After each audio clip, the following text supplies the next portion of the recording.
रास में भगवान शंकर आए। अगर थोड़ा भी शास्त्र को पढ़े हो तो पढ़ के देख लेना। गोपी रूप धारण किया, रास में प्रवेश पाया, श्री कृष्ण चरण वंदना, किशोरी जी की चरण वंदना, और फिर गोपी रूप धारण करके रास में प्रवेश। अच्छा, कोई भी ये कैसे नकार सकता है कि भगवान शंकर की जटाओं में गंगा जी हैं, और वो गंगा जी क्या है, क्या आप नहीं जानते हो? गंगा तरंग रमणीय जो जटा कलापम गौरी विभूषित वाम भागम, भगवान शिव के लिए आता है। तो जो जटा कटा संभ्रमम भ्रमण नीलम पर निर्झरी जो विराजमान है गंगा जी, वो कौन है? गांगम वारि मनोहारि मुरारी चरण अच्युतम त्रिपुरारि शिरश्चारी पापा पहारी पुना तुमा। देखो भाई, तत्व एक है, पर लीला में जब प्रारंभ होगा तो लीला में छुटाई बड़ाई हंसी मजाक वो उनकी आराधना, वो उनकी आराधना। तत्व एक है। अभी आप यहां सुन रहे हो कि जब श्री कृष्ण शिव रूप धारण करते हैं तो राधा किशोरी दुर्गा रूप धारण करती है, यही है, कोई और थोड़ी है। पर जब लीला की बात आती है तो वही भगवान शंकर गोपी रूप, आज भी भगवान गोपेश्वर का श्रृंगार होता है गोपी रूप में। शाम टाइम जल नहीं चढ़ता, नथुनी बाला और सब चुनरी धारण करके भगवान शिव गोपीश्वर के रूप में विराजते हैं।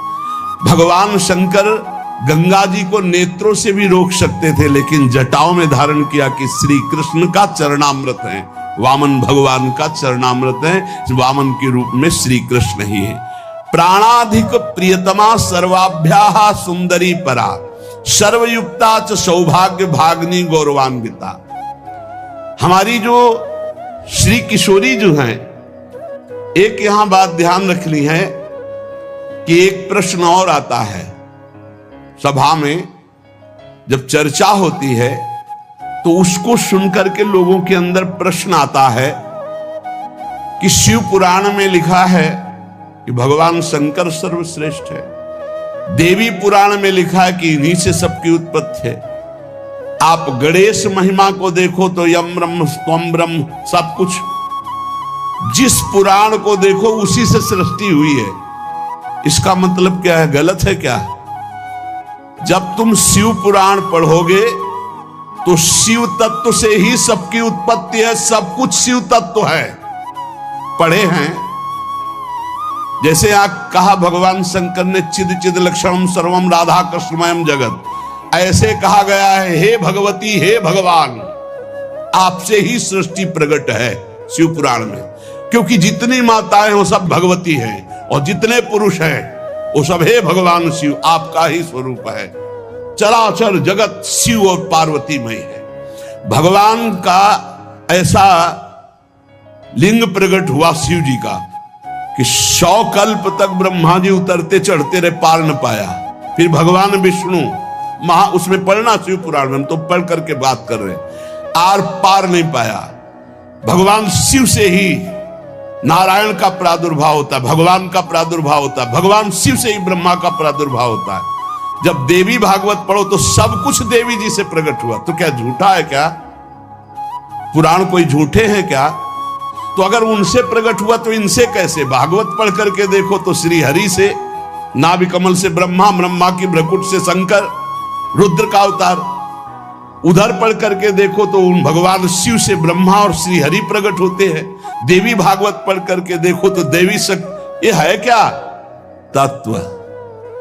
तत्व एक है, वही परमात्मा है, वही। जब शिव पुराण पढ़ोगे तो सब कुछ शिव की, जब भागवत पुराण पढ़ोगे तो सब कुछ श्री हरि का, और जब देवी भागवत पढ़ोगे तो सब कुछ वही। देवी प्रपन्नार्थ हरे प्रसीद प्रसीद मातर जगतो खिलस्य प्रसीद विश्वेश्वरी पाहे विश्वम त्वमीश्वरी देवी चराचरस्य। हे देवी, तुम ही चराचर में व्याप्त हो, तुम ईश्वरी हो, तुम सर्वशक्तिमान हो, तुमसे बढ़कर कोई नहीं। क्या समझते हो? जो जहां है वही परम तत्व है, और वो वही सब कुछ है। इधर से हम देखेंगे तो कृष्णाकार, उधर से देखोगे तो शिवाकार, उधर से देखोगे तो दुर्गामय, उधर से देखोगे कालीमय। जो बोलो वही परम तत्व है। पर जब हम लीला का गायन करते हैं तो लीला में विभाग हो जाता है। वही एक परमात्मा, वेद कहता है एकोहम बहुश्यामा, मैं एक बहुत रूपों में हो जाऊं। अब वही परमात्मा शासक बन गया, वही शासित हो गया, वही धर्मात्मा बन गया। उसी के छाती से धर्म प्रकट हुआ, उसी के पीठ से अधर्म प्रकट हुआ। अधर्म करने वाला दंडनीय हो गया, धर्म करने वाला बंदनीय हो गया। लेकिन दंडनीय और बंदनीय में दोनों में एक तत्व विराजमान, तत्व में अंतर नहीं। ये जो समझते नहीं ना, लीला को समझते नहीं है और तत्व को समझते नहीं, तो ये झगड़ा करने लगते हैं कि शिव को छोटा कैसे कह दिया। पूछो शिव जी से जाके, अरे उनको देखो तो रात दिन भगवत श्री हरि चर्चा करते रहते हैं, और हरि को देखो, उनसे पूछो जाके कि तुम्हारे आराध्य देव कौन है, बोलेंगे शंकर। हरि से पूछो कि तुम्हारा गुरु कौन, बोले शंकर। और शंकर जी से पूछो तुम्हारा आराध्य देव को, बोले हरि। और हम आपस में लाठी चलाएं। अरे वो एक है, वो एक है, वो अनेक है। अनेक होते हुए भी एक है, एक होते हुए भी अनेक है। इस बात को समझो। जब देवी भागवत, तो देवी ही सब कुछ है, देवी के ही अंश से राधा है। समझिए आप, जब हम वृंदावन से बोलेंगे तो राधा के अंश से देवी है। जब आप शिव पुराण से बोलेंगे तो शिव के अंश से हरि है, और जब भागवत पुराण से बोलेंगे तो हरि के अंश से शिव है। आप इस बात को समझिए। जब लीला का बात, लीला प्रसंग आएगी तो उसमें भेद हो जाते हैं। जैसे ब्रह्म ऋषियों ने विचार किया कि इन तीन महान भगवत स्वरूपों में कौन सबसे बड़ा है। क्या उन ब्रह्म ऋषियों को पता नहीं कि हरि ही ब्रह्मा है, ब्रह्मा हरि ही शिव है। शिव ब्रह्मा और हरि में किंचित मात्र भेद नहीं।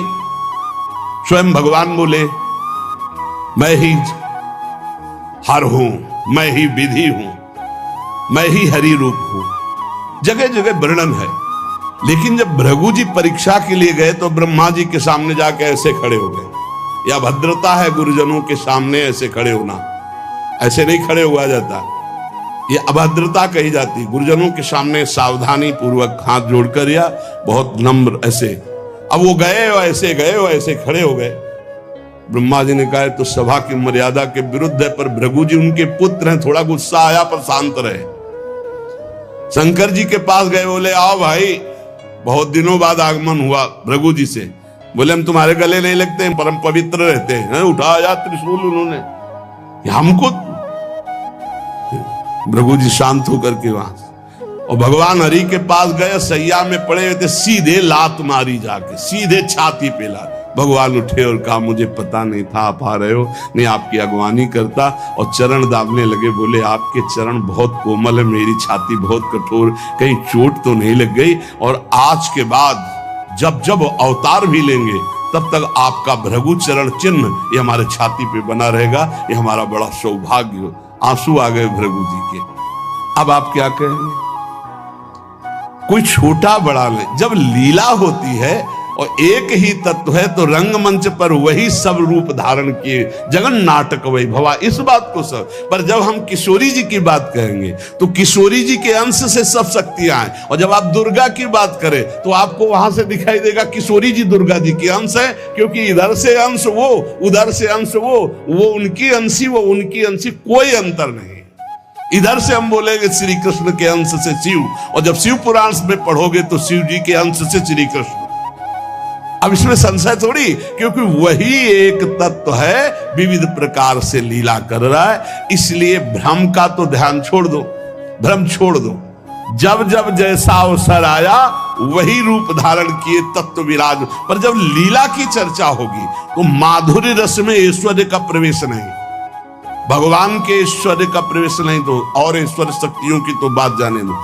कभी आपको कोई भी शास्त्र मिला हो कि ब्रज में सुदर्शन चक्र का प्रयोग भगवान ने किया या प्रवेश हुआ, तो हमें बताना। कभी दिव्य वैभव का प्रयोग, क्योंकि ये माधुर्य का क्षेत्र है, ये जो ब्रज है ये वात्सल्य माधुर्य। कभी सुदर्शन चक्र से ब्रज में किसी को मारा हो मुझे तो याद नहीं है, आप लोगों को कोई याद आवे तो हमको भी बता देना, क्योंकि अभी तक तो नहीं पढ़ा है हम। आगे अगर किसी को लगे, दूध पीते हुए पूतना को मारा, प्रवेश करके अघासुर को मारा, फाड़ के बकासुर को फेंक दिया और उसका पैर पकड़ के धेनुकासुर को मारा। बस यही थप्पड़ घूसा इसी से पहुंचा दिया है। ना तो कौमोदकी गदा आई है, ना प्रभु की तलवार आई है, ना यहां सुदर्शन चक्र आया है, ना यहां दारुक सारथी रथ लेके आया है। ये ऐश्वर्य नहीं, ये प्रेम देश है। ऐश्वर्य का प्रवेश नहीं है यहाँ। और जहां कहीं ऐश्वर्य का कुछ दिग्दर्शन कराना चाहा तो वहां वात्सल्य ने डांट लगा दी है। जैसे मुख में जब मिट्टी खाई ऐश्वर्य दिखाना शुरू किया तो वात्सल्य ने डांटा है, यहां नहीं। तो तुरंत मैया को लगा है मेरी आंखों का दोष कोई है, ये तो मेरा लाला है ऐश्वर्य का। अब जब निकुंज की बात आती है तो इसमें तो बिल्कुल ऐश्वर्य का प्रवेश नहीं है। ब्रज में तो आप थोड़ा ऐश्वर्य की झलक दिखा दिए, अंतर ध्यान हो गए, लेकिन निकुंज में कहीं नहीं कि अंतर ध्यान की लीला एक बार भी हुई हो। निकुंज में बताना पूरे वाणियों को पढ़ करके। अब जो निकुंज रस है इसमें कहीं वर्णन नहीं है कि अष्टभुजा का प्रवेश है या षोडश भुजा का। हमारी ही श्री जी सब अंशों से है, लेकिन ऐश्वर्य रूप नहीं, ये महामाधुर्य रूप है। इसी महामाधुर्य की महिमा की हम उपासना करते तो हमारे लिए हमारा उपास्य देव सर्वश्रेष्ठ है। और जब उपास्य देव की सर्वश्रेष्ठता की लीला में देखते हैं तब ये वर्णन आता है कि अनंत शक्तियां, देखो भगवान शिव ने स्वयं वर्णन किया कि ये जो अनंत शक्तियां तत्कला कोटि कोट्यंसा दुर्गाद्यस्त्र गुणात्मिका। अब देखिए वही प्रभु है शक्ति, वही है शक्तिमान, किंचन मात्र अंतर नहीं। लेकिन प्रभु आदेश करते हैं कि मैं अब अवतार लेने जा रहा हूं, भागवत में पढ़ के देख लेना। तुम हे महाशक्ति बलराम जी का कर्षण करके रोहिणी के गर्भ में डालो और मैं स्वयं अवतार लो। तुम जाकर नंद बाबा के यहां कन्या रूप से पूरी लीला पढ़ के देख लो। और नाम चामुंडा, कुष्मांडा, दुर्गा आदि तुम्हारे विविध नाम भगवान ने रखे और तुम सबकी कामना पूर्ण करने वाली होगी। जाओ मेरा आदेश है, ऐसा करो। भगवान ने आदेश किया, शक्ति कार्य कर रही। भगवान की प्राप्ति के लिए उसी शक्ति की आराधना कात्यायनी रूप से गोपिकाएं करते हैं कि मुझे श्री कृष्ण पति रूप में प्राप्त हो। उसी शक्ति की आराधना सीता जी गौरी पूजन करती है। और सीता जी कौन है? काल रात्र निश्चर कुल केरी, महाकाल रात्रि स्वरूपा उनको गोस्वामी जी ने कहा। काल रात्रि निश्चर कुल केरी, जय सीता पर प्रीति घनेरी। ये नहीं समझ रहा रावण की साक्षात इसका काल पधारा है। ये काल रात्रि महाशक्ति स्वरूप चाट जाएंगे, कुछ नहीं बचेगा लंका में। ये दुष्ट जिनके प्रति विरोध भाव कर रहा है कौन है? वही गौरी है और वही गोरी है, वही महाशक्ति है और वही सीता जी है। अब आप समझिए, आदि शक्ति जय जग उपजाया, सीता जी गौरी पूजन कर रहे हैं। गौरी जी खसी माल मूर्ति मुस्कानी, जाओ मनुजा हिराच्यो मिली सोबर साध सुंदर साव। तो सीता जी कौन है? मनुष्य रूपा को भगवान राम कह रहे। आदि शक्ति जय जग उपजाया, सो अवतरी मोरिया माया। अरे कोई भेद नहीं, कहीं भेद नहीं। पर जब लीला की बात करेंगे तब लीला में भेद दिखाई दे रहा है कि सीता जी गौरी जी का पूजन कर रहे हैं, उनसे वरदान प्राप्त कर रहे हैं। और भगवान प्रिया सती को संशय हो जाता है। लीला भेद देखो कि ये राम जी कैसे सच्चिदानंद में, जब हे खग हे मृग हे मधुकर श्रेणी, पूरा प्रसंग पढ़ करके देखो आप। और है कौन? या देवी सर्वभूतेषु बुद्धि रूपेण संस्थिता। जब लीला में देखोगे तो तत्व की बात भूलना पड़ेगा, तभी स्वाद आएगा। और जब तत्व देखोगे तो शांत रस आएगा। ये दास्य वात्सल्य सख्य, ये रसों का स्वाद नहीं मिल पाएगा। उसमें एक ही तत्व है, तो समझ में आ रहा है वही तत्व है। जब लीला में देखोगे तो आपको वही तत्व परशुराम है, वही तत्व राम जी है। लेकिन राम जी के आगे परशुराम जी घुटने टेक कर जय जय जय रघुकुल केतु, भृगुपति गए तपहि बन हेतु। ये समझना होगा। ये जो आजकल के नए बच्चे ना, ये तर्क वितर्क शुरू कर देते हैं। लीला में तर्क वितर्क नहीं होता है।